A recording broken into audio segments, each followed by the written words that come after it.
Hi, guys.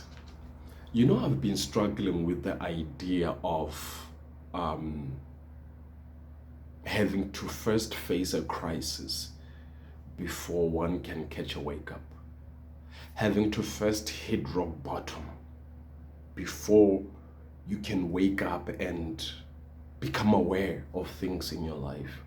Like you have to break down before you can get up. I've been really struggling with that idea, and I've been asking myself, is it really necessary for us to get to that point before we can actually wake up? So it's something that I'm not completely sold on, you know? And so I've been really thinking about it and just pondering over it and asking myself, is it really necessary for you and I to wake up, for you and I to notice things about ourselves and about our lives? Do we have to hit rock bottom? Do we first have to wait to hit rock bottom? Do we have to face a crisis and break down before we can actually wake up and become aware of what is actually going wrong in our lives? Do we really have to get there? And honestly speaking, I don't think so. I don't think we have to wait to get to that point and be at the bottom and just get into some big situation for us to wake up. I don't think so. And here's why. I used to work at a construction site, a very big project. And there were a lot of companies, different companies doing different things, but within the same project. And we had these things called annual medical examinations. So every year, after every 12 months, you are scheduled to go for a medical examination just to see if your job and the environment where you were working had any kind of impact on your health, right? And because we were exposed to a lot of things, we were exposed to noise, we were exposed to dust, we were exposed to chemicals, we were exposed to a lot of debris flying around because of the machineries that were being used during the construction. So there were a lot of hazards in that environment that could impact on our health. So hence we needed to go for these medical checkups to see if that environment had not had impact on our health, right?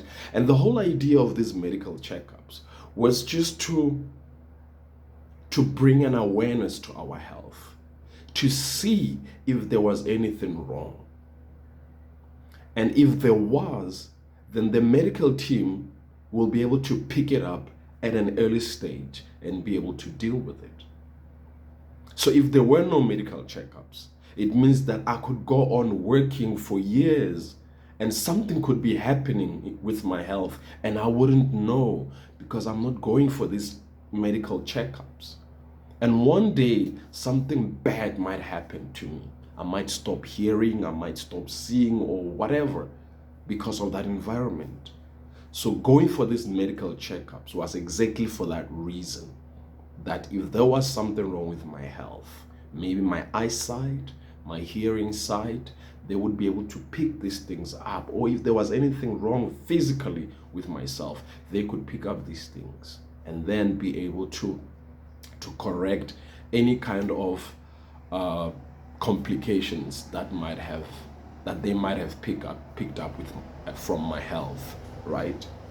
And so I think that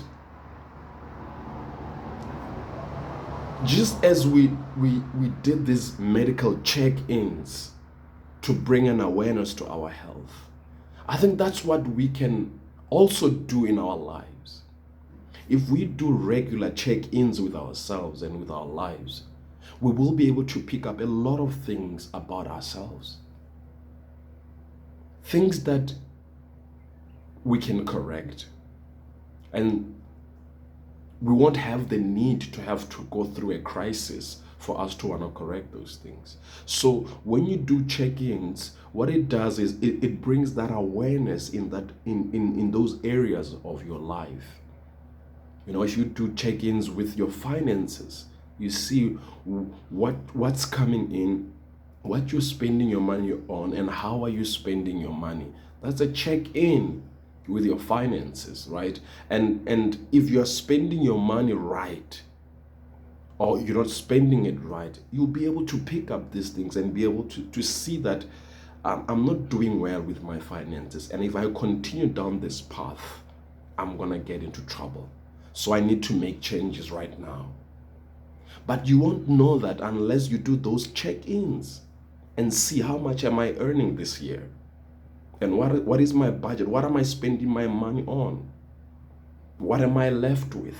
And what do I use this money for? All these things will bring this awareness in your finances. The same thing in our relationships. We do these check-ins with our relationship. You see if there's anything that might be going wrong in your relationship that you're not aware of. Sometimes you might even have to sit down with your partner and say, hey, baby, am I doing a great job? Am I a good partner to you? Are there things about me that you don't like and you feel I might need to change?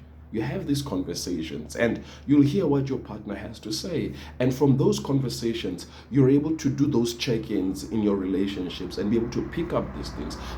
But what we do oftentimes is we wait for something big to happen in our relationships. Then we want to go for counseling and say, hey, we need to fix this. When it could have been avoided had we had these regular check-ins with ourselves in the relationship, right? The same thing you do, whether it's in your business, at work, with your friends, your parenting skills. Am I doing a good job with my kids? You need to sit down with your kids and talk to them, have conversations with your kids, and they will tell you if you're doing a great job. So these check-ins that we do with ourselves and in our lives, they bring a sense of awareness. So we begin to notice things that might have been going wrong and we were not aware of them because we were not zooming in on those things. But when we check in with ourselves and in those specific areas, we are bringing that awareness.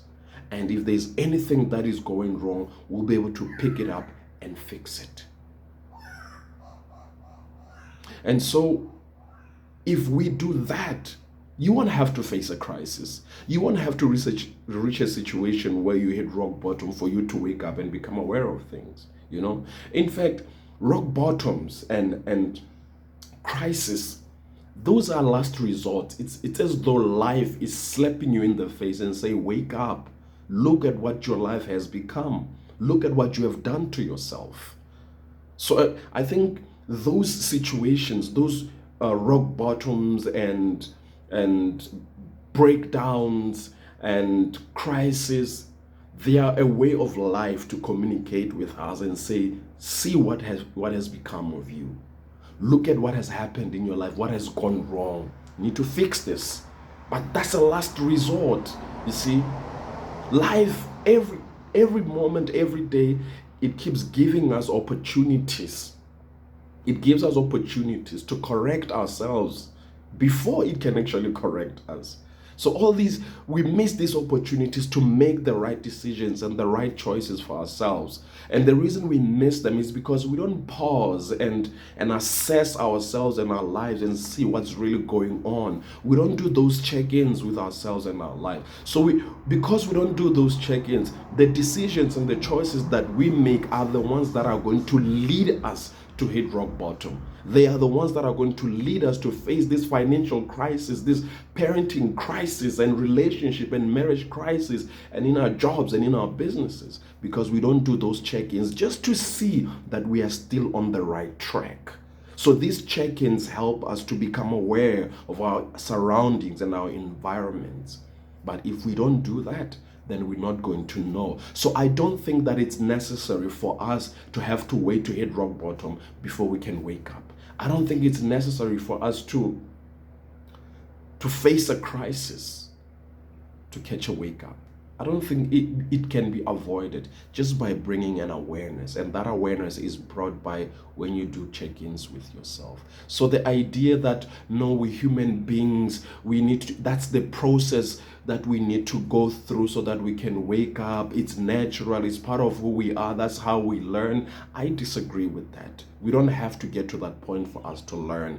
There are things that you can learn in the process of you do check-ins with yourself. You can learn a lot of things that you can become aware of and fix them before they can actually get to that stage of you having to hit rock bottom before you can wake up. Does it make sense? You know, like even safety officers and safety managers, they know there's this thing called a risk assessment that that is being used in the safety environment, where basically a risk assessment is to check the environment where you're going to be working, the area where you're going to be working, and the job that you're going to be performing, and also the tools that you're going to need to perform that job. And so what you do is you assess the hazards and risks of the area you're going to be working and the job you're going to be doing, and also the tools you're going to be using. Once you've assessed the risks and the hazards, then you put safety measures in place that are going to allow you to work more safely and avoid accidents from happening, right? So the risk assessment, what it does, it brings an awareness to the risks